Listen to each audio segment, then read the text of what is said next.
नमस्कार दोस्तों, राधे राधे मित्रों। कौन सा कर्म करने पर छछूंदर का जन्म मिलता है? कौन सा कर्म करने पर गधे का जन्म मिलता है? जन्म कौन पाप करने पर अगले जन्म में गर्भ में होती है? मृत्यु पराई औरत के साथ दुर्व्यवहार करने पर किस यानी में होता जन्म? छलकत करने वाला व्यक्ति या धोखा देने वाले व्यक्ति को अगले जन्म में किस यानी को भोगना पड़ता है?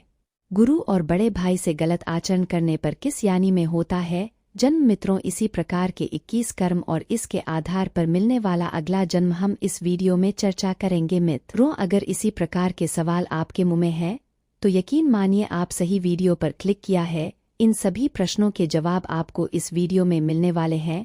बस आपसे एक ही बात कहनी है कि आप इस वीडियो को पूरा देखिए। मैं दावा करता हूँ आपको यह वीडियो बहुत ही अच्छी जानकारी प्रदान करने वाली है। नमस्कार मित्रों, एक बार फिर स्वागत है आपका हमारी YouTube चैनल के एक और नए वीडियो में। दोस्तों, आप लोगों से एक रिक्वेस्ट है कि यदि आप अभी हमारे YouTube चैनल को सब्सक्राइब नहीं किया है तो चैनल को सब्सक्राइब करके घंटी बटन को प्रेस कर दे ताकि हमारे चैनल के माध्यम से आने वाली वीडियो का नोटिफिकेशन सबसे पहले आप तक पहुंचे। मित्रों, वीडियो को लाइक और कमेंट में जय श्री कृष्णा जरूर लिखें। लेकिन आत्मा कभी नहीं मारती, आत्मा पुराने शरीर को छोड़कर नया धारण करती है। कल 84 लाख योनियों के बारे में गरुड़ पुराण में बताया गया है। सबसे श्रेष्ठ यानी मनुष्य की होती है। गरुड़ पुराण में कर्मों के आधार पर जन्म लेने वाले यानी के बारे में बताया गया है। यानी मृत्यु के बाद आपका जन्म किस यानी में होगा यह पहले से ही निर्धारित है, क्योंकि आप अपनी जीवन में जिस तरह का कर्म करेंगे मृत्यु पश्चात इसके आधार पर आपका अगला जन्म भी होगा। व्यक्ति को मृत्यु के उपरांत कर्मों के आधार पर स्वर्ग या नरक की प्रताप होती है। गरुड़ पुराण में यह भी बताया गया है कि एक व्यक्ति को कैसे कर्म करने से अगले जन्म में किस तरह के जीव रूप में जन्म मिलता है। हिंदू धर्म में गरुड़ पुराण का विशेष महत्व है।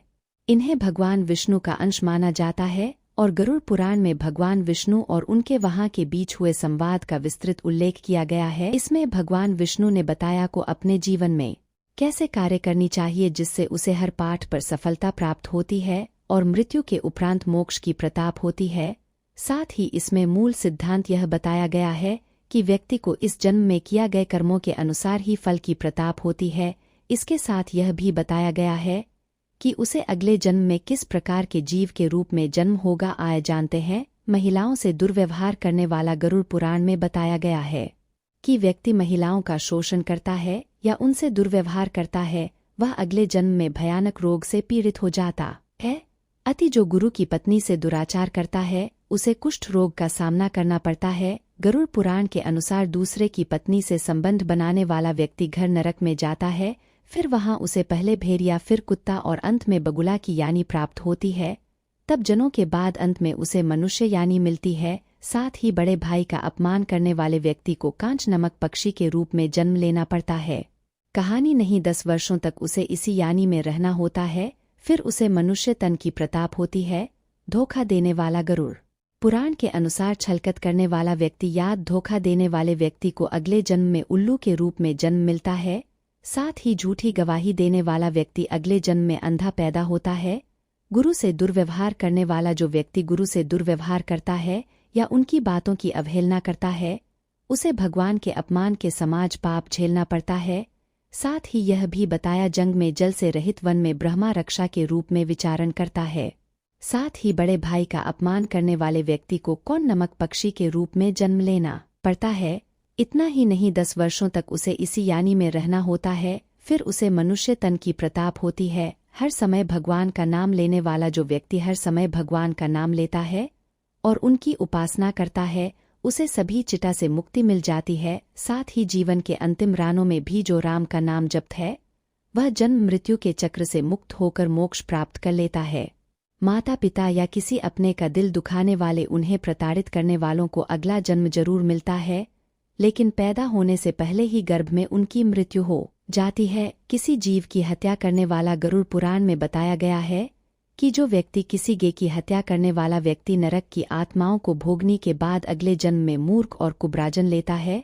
साथ ही जो शोक के लिए जानवरों का शिकार करता है वह अगले जन्म में बकरा के रूप में पैदा होता है, जिसे किसी कसाई द्वारा बरनी से मार दिया जाएगा। पुराने में बताया और अपने हित के लिए चल करने वालों को अगला जन्म उल्लू का मिलता है।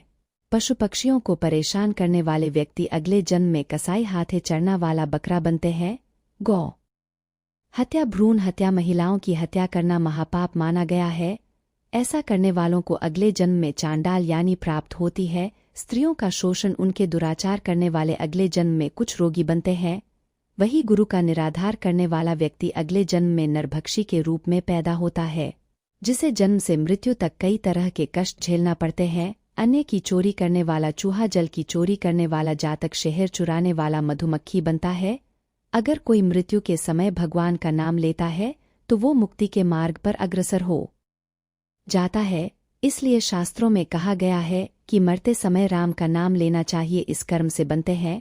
छछूंदर वेदव्यास जी ने बताया कि चोरी करना हमेशा ही गलत है, फिर चाहे वह स्वर्ण हो या वस्त्र ही पड़ने हैं। उन्होंने बताया कि यदि कोई व्यक्ति वेस्टर्न की चोरी करता है तो वह अगले जन्म में तोता बनता है। वही सुगंधित पदार्थ की चोरी करने वाले छछूंदर के रूप में जन्म लेता है। एक ऐसी भी स्थिति हो, लेकिन चोरी करने से सदैव ही बचाना चाहिए। ऐसे कर्म करने वाले बनते हैं। गधे महर्षि ने बताया कि यदि कोई व्यक्ति किसी का कत्ल करता है तो यह जघन्य अपराध की श्रेणी में आता है। ऐसा कर्म करने वाला अगले जन्म में गधा बनता है। लेकिन यदि वह जी शास्त्र से हत्या करता है, इससे उसकी भी हत्या हो जाए तो उसे मृगन यानी मिलती है।